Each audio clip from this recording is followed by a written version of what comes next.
Thanks to all of you for coming. Looking forward to this. So the title says Building a Global Career in Social Innovation and Entrepreneurship. But as I was putting it together, I felt that it actually applies across all careers and across the way the world is shifting in terms of how work is going to change. And so that's really the theme of what I'm going to talk about today. So I've got three things that I want to share with you. I'll say a bit about what Imani Institute does, and then I want to talk about how work is changing in the future, what are employers looking for in this new world, and some tips about how you go about finding a job in the 21st century. And then we'll open it up to Q&A. But just to help you see where I'm coming from and where I work and what's formed some of this thinking, I wanted to share a bit about my organization, Imani Institute. So if you look at this cover from The Economist, this is in 2011 in the fall. It has this picture of an employer looking for work and looking for someone to hire, and a potential employee looking for a job, and they're kind of facing in opposite directions. And it's called The Great Mismatch, and that was really for us in some ways the jumping off point, because we felt that more and more employers were saying that it was hard to find talent, and at the same time you've got hundreds of thousands of people graduating each year looking for jobs. So what was going on over there? And obviously The Economist is dealing with the entire global economy, but our particular focus was in the social change sector. And so Imani Institute was set up to really help to develop individuals who have the knowledge, the skills, the networks in order to be able to be better equipped to solve today's problems. So really training people to be effective change makers. And it's nice for me to be here and say the word change maker and know that most of you will get what that means, because it's a change maker campus. And I was joking with someone yesterday that walking around I see the word change maker here more times than I've seen anywhere else. So it's actually kind of cool for me to be here. So we do two things. So we have a certificate program in what we call social innovation management. It consists of three phases. The first and the third are online, and the second one, the immersion phase, is on the ground. It's in Brazil, in Sao Paulo, or in Nairobi in Kenya.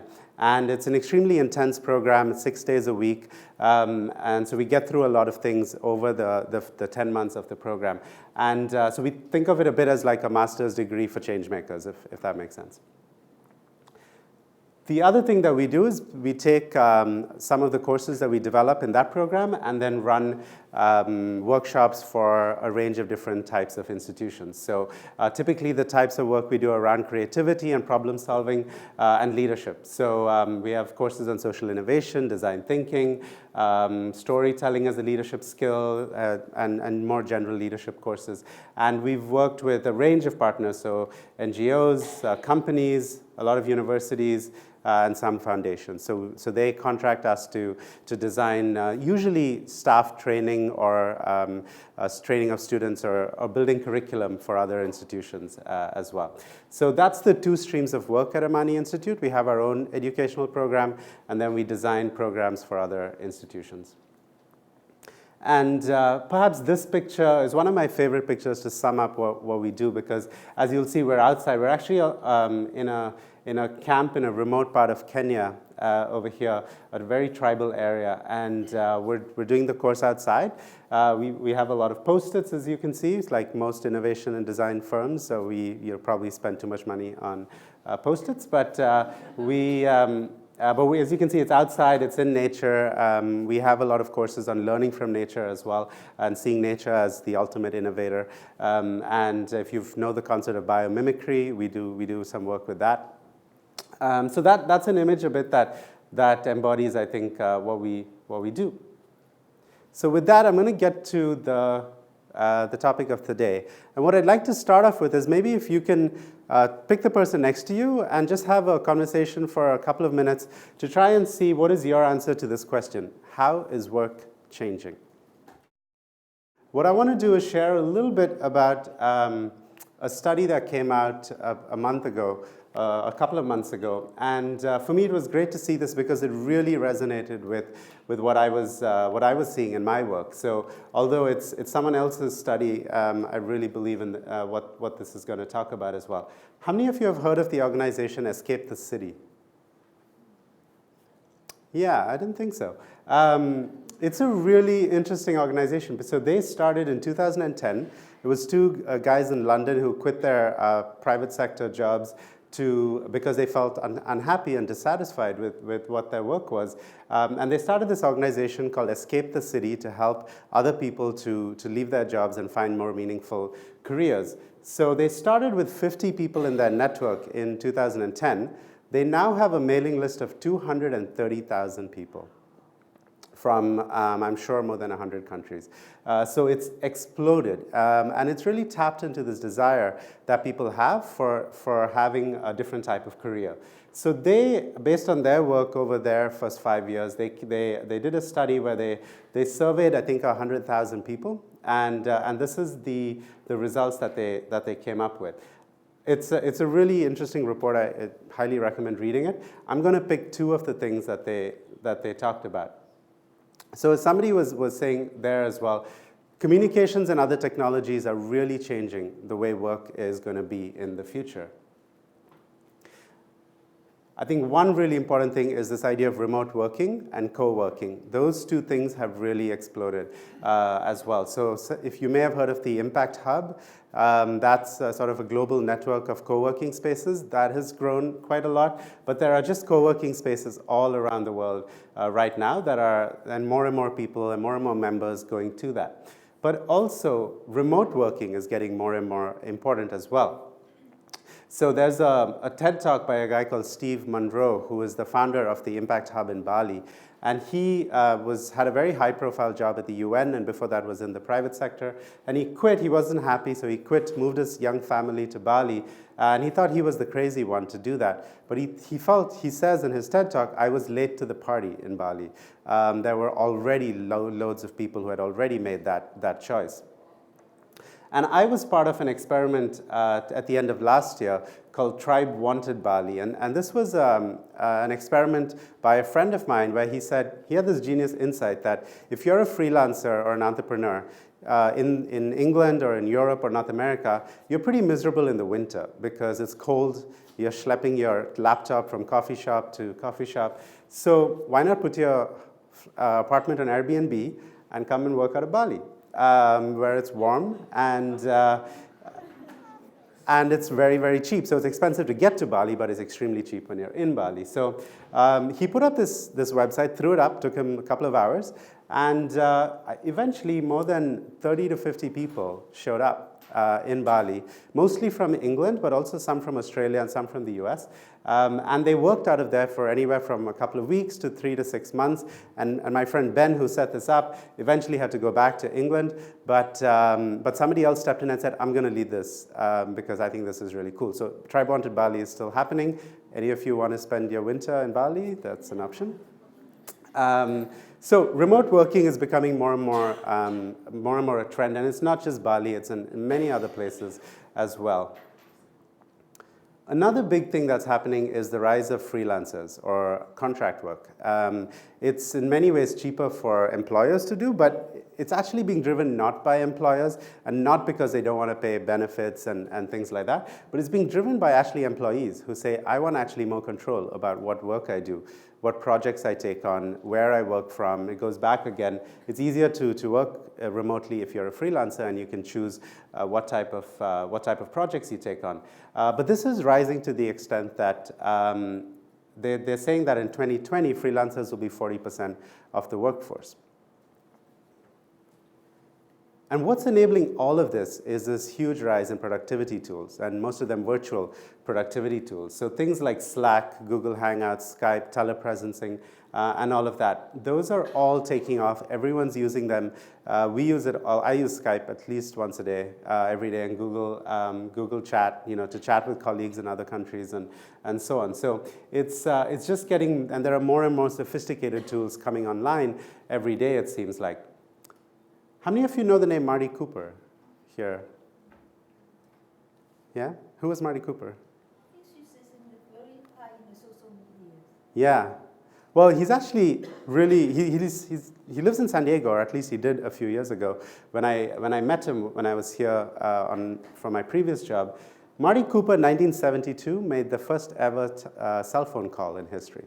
He, he worked for Motorola and was one of the people who designed the cell phone. Fascinating guy, had a very interesting global career. But when I talked to him, it was 4 or 5 years ago here in San Diego, and he was in his 80s at that point. And I asked him, so what are you doing with your retirement? And he said, I spend the first 3 or 4 hours every day on social media. This is a guy in his 80s, right? And he's really, and this was 4 or 5 years ago when social media was still relatively new. And his line was, I think that we're just at the beginning of how social media is going to revolutionize business. And I'm really interested to see what's going to happen. And so I'm trying to learn as much about it as I can.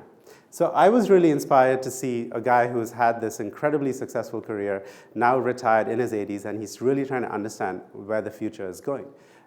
So I think that's a mindset and an attitude that at least I find quite inspiring. But it also points to something that someone who is an innovator says that this is an area that is going to take off. So, as someone else in the audience said as well, working online and working internationally is not just going to be something that happens more, it's going to become the norm.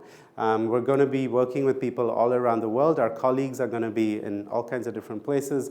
Learning how to do that, learning how to work remotely is going to be a challenge for a lot of people, but is also a huge opportunity to improve the quality of your life as well. Also going to be really, I think, important for organizations to be able to retain women who go on maternity leave and then want to spend more time at home and so on. So giving options around flexible working hours, working remotely, and things like that are also going to start happening more and more because of this. So one huge trend, in my opinion, is that these communication technologies are really going to drive not just how we work, but where we work from and who we work with down the road. The second trend that I want to share is that something that may be quite familiar to some of you, people under 35 have very different career aspirations than their parents. The last recession led to this huge questioning, a crisis in meaning, really. And we lost our faith in many of the large companies that were responsible for that recession, but also in government and how government responded to it as well. So people are really questioning the big company, the big organization these days. And one of the things we're seeing as a result is that things like passion and impact and having freedom is, in research, in survey after survey, young people are saying that that's as important, if not more important, than things like money and power. And that's going to just become more as increasing technology makes it cheaper and easier to lead a pretty comfortable life. And if you're interested in that topic, there's a great book called The Zero Marginal Cost Society, which is also saying as marginal cost decreases over time, everything's going to become cheaper, and we're going to be able to live much more comfortably as a result. So as we can live more comfortably, then we're going to be looking for having more meaning in our work, and we're finding that the big companies are not providing that. Another trend is we're seeing as we move from the industrial economy to the information economy, and now what some people are calling the purpose economy. And this is really about the rise of social impact. So people want to have an impact, make a difference, not just make a living, but also make a difference in their work, and that their work should be connected to what their values are. And increasingly, people care less about, in a world of remote working and flexible hours and so on, the separation that we had between our personal life and our professional life is breaking down. It's breaking down because we can work whenever we want. If we want to work at night, we can do that. If we want to go for a movie at 2 o'clock in the afternoon, we can do that too. And then we'll work on our own time. So that is starting to happen more, both in terms of how work happens, the actual sort of day-to-day reality, but also in the fact that we want to do work that meets our values and also has an impact. So we're personally a lot more fulfilled by work. And then finally, we're moving into startup world in some ways, that everybody wants to be an entrepreneur these days. And you're starting to see the enrollment in universities in entrepreneurship programs, and even in schools that have entrepreneurship programs, is going up quite a lot. And it's not just inside universities, but also in incubators and in co-working spaces, in non-formal programs like that we do at Imani. We're seeing greater and greater interest in how can I be an entrepreneur? There are good and bad things, I think. I'm not sure a world of only entrepreneurs is where we want to go, but we're starting to see it's the sense of I want to have meaning, I want to do work that fits my values, and I feel I can create that. So people under 35, really different career aspirations, and that's shaping as well how companies respond to that. So here's a quote from the report that I think summarizes all of this quite well. Small businesses offer benefits which increasing numbers find enticing. Equity, unlimited holidays, lax dress codes, and work socials. But above all, they feed the appetite for taking ownership of their work, having a tangible influence on their company, and finding a genuine sense of purpose.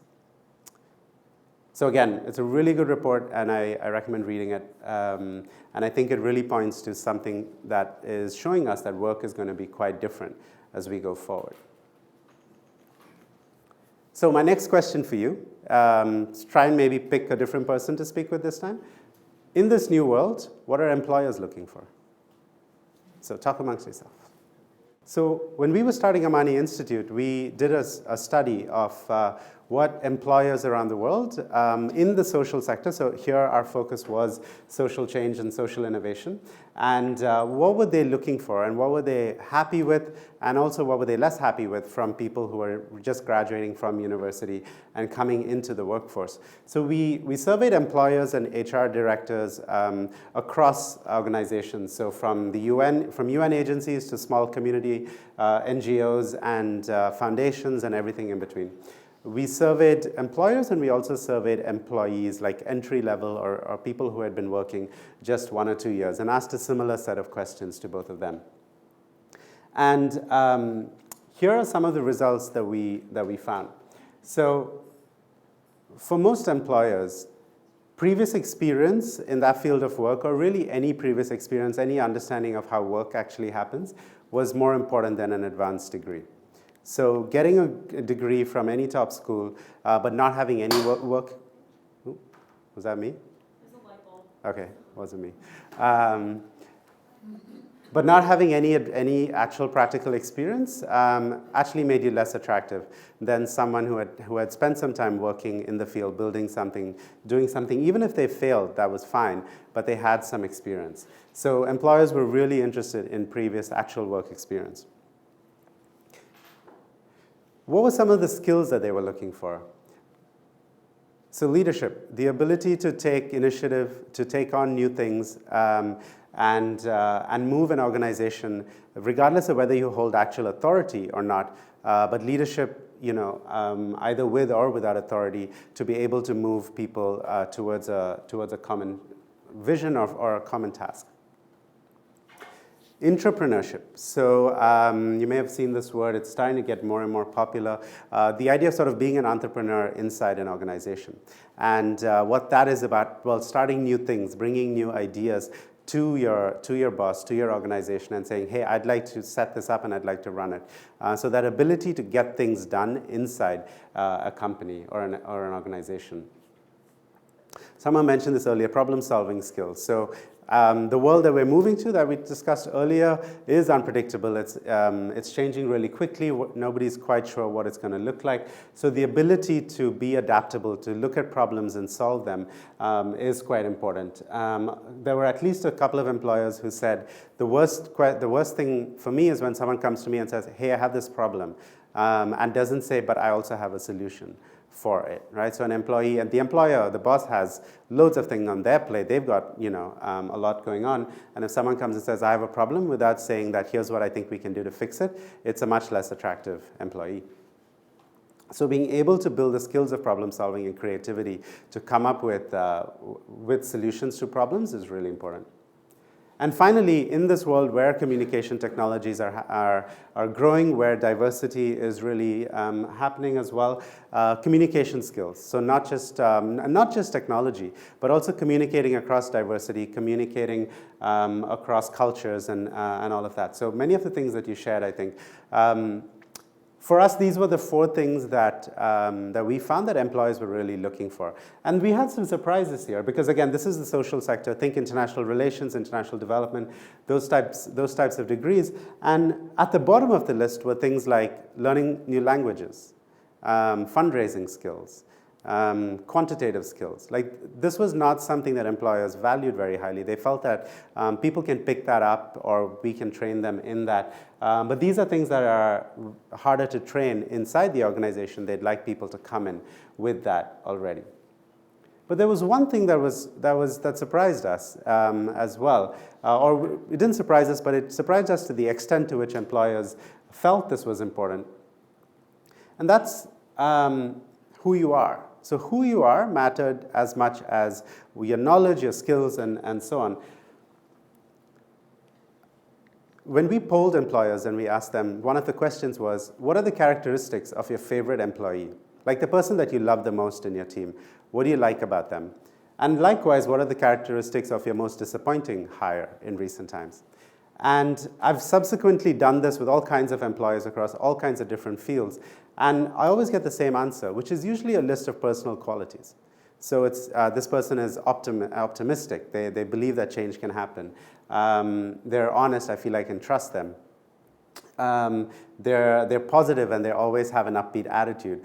Things like that are typically what happens. And then on the negative side, it's someone who's coming to me with problems and not solutions. Someone who's very cynical, who doesn't believe that change is possible. Things like that. So these aren't skills. These aren't knowledge. This isn't theory that you learn in a classroom. This is more fundamental to who you are as a person. And employers really care about that. It's not just about what you do, but how you do it and what you bring to the table as a person. And so at Imani Institute, we ended up designing our program based on these 3 things: getting people experience, building skills that employees were looking for, and spending a lot of time focusing on the person themselves, your own development, what we call your inner journey as a change maker. Because that turns out to be extremely important. And actually, employers who are older, it actually matters much more to them than sort of the millennial employers. So this concept of who you are and what are you bringing as a person is also something that was quite important. Another thing, if those of you who are students and graduating, you will get Googled. So make sure that you have somewhere to direct them. So this was an article in Forbes or something a couple of years ago that said that 56% of employers look for an online presence or a portfolio when looking at prospective employees, but only 7% of applicants or students have one. So build an online portfolio, whether that's a blog, whether that's a place where you can just collect the articles you write, the work you've done, the skills you have, and so on. It's never been easier to do this. There are so many websites that you don't need to know a single shred of programming to be able to do it. They'll do everything for you. So websites like About Me, Strikingly, things like that. So we make it now mandatory in our program that all of our graduates have an online portfolio. And I can tell you stories where it's made a difference when we've sent a resume to an employer and a portfolio to an employer. Because at the end of the day, employers aren't so much looking at your resume, they're looking for what you can do as well. So your portfolio, what have you done in the past?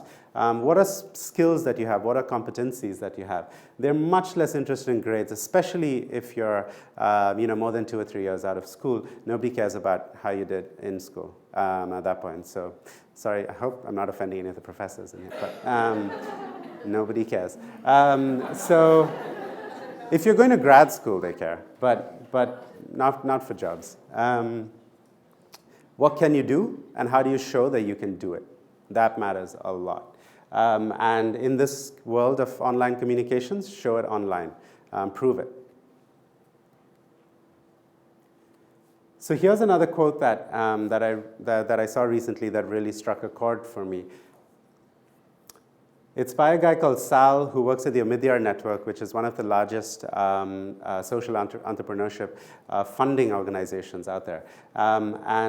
He said, so the demand for smart professionals who are technologically literate, globally astute, and operationally agile will significantly outpace supply over the next 10 to 15 years. So think about that for a minute. That's a pretty strong statement, right?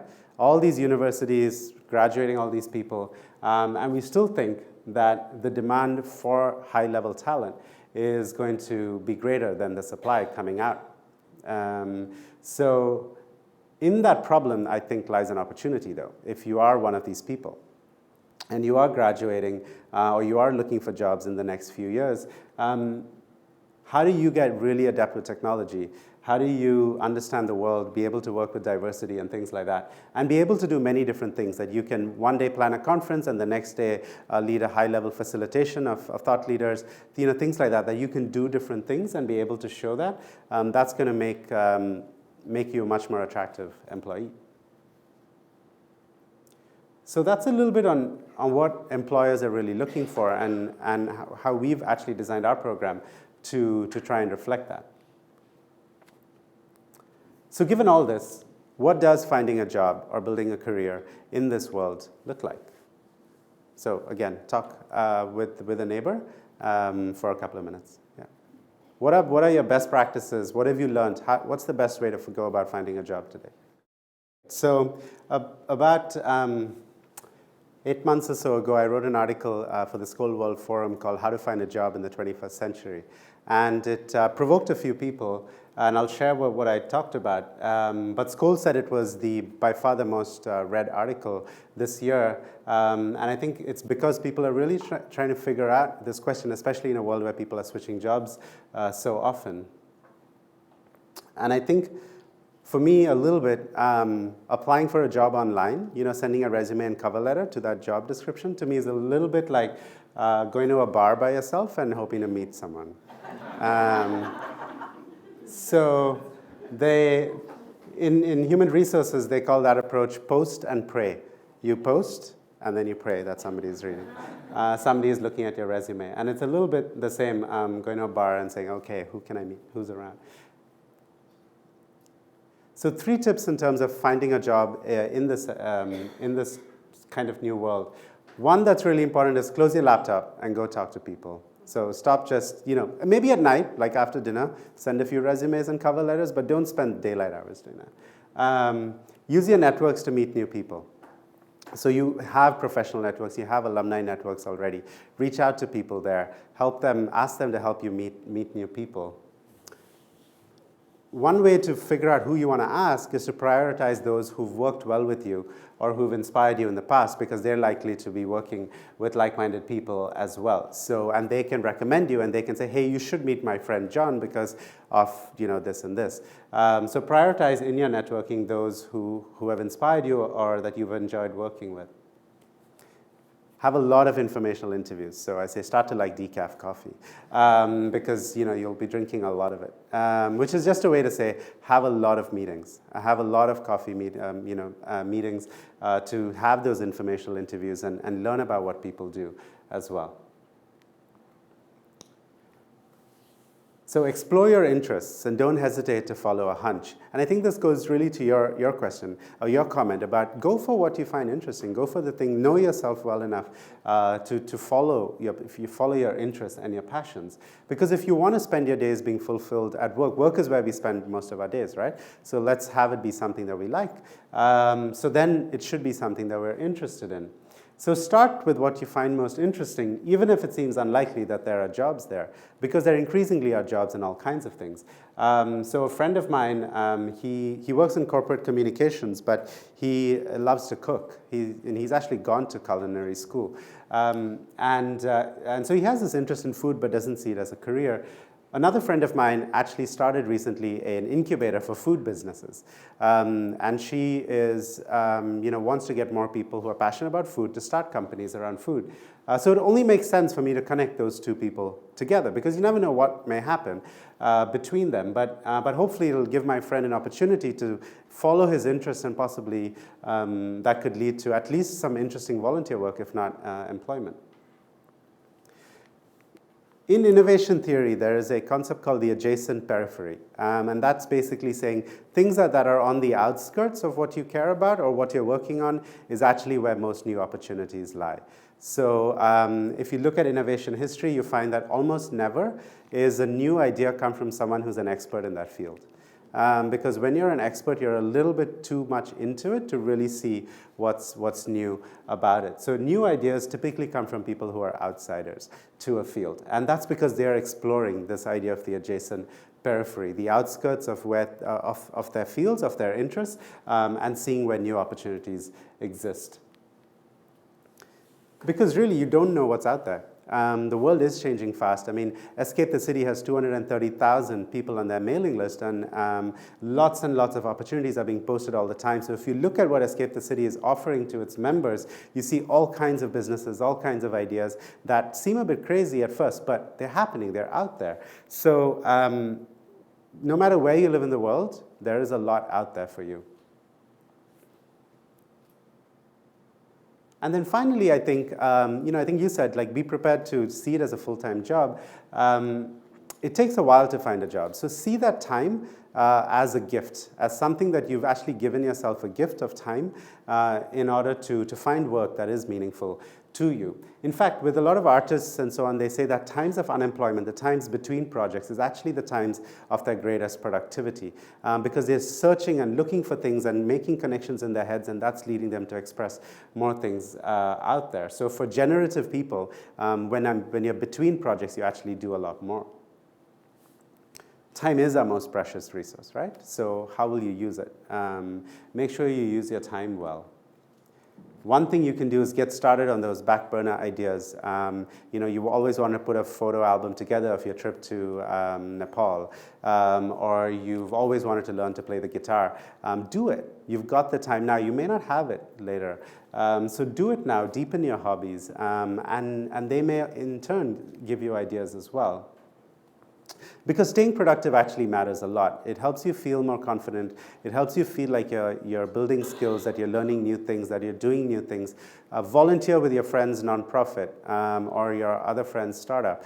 That's a nice way to meet people and deepen your networks as well. But this feeling of being productive, that I'm not just wasting my time, I'm not just hanging out on my couch and watching TV, makes a big difference to your self-confidence and also very practically may lead you to your next job.